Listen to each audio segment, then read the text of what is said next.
Hello friend, welcome back to channel. So today we'll discuss about bash rc. Let me log in, Amit user. Okay, I have switched. Who am I? It's Amit.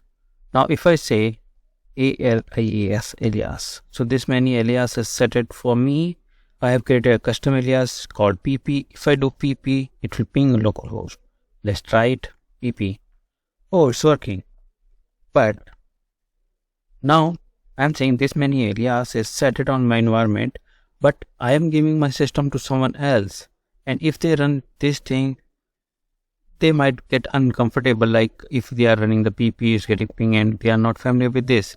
So for that, what we have to do? What we can do?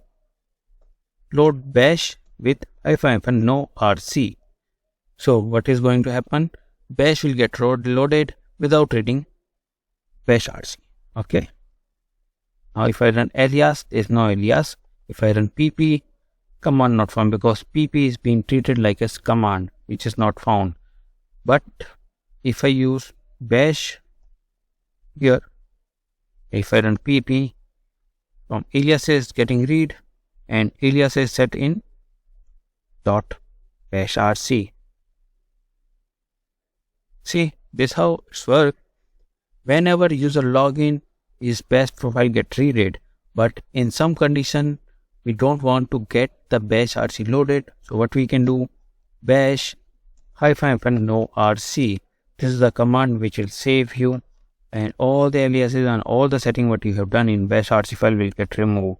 This is a raw format of bash. This is how you can use in your environment. Hope this video is informative to you, is adding some value to your knowledge.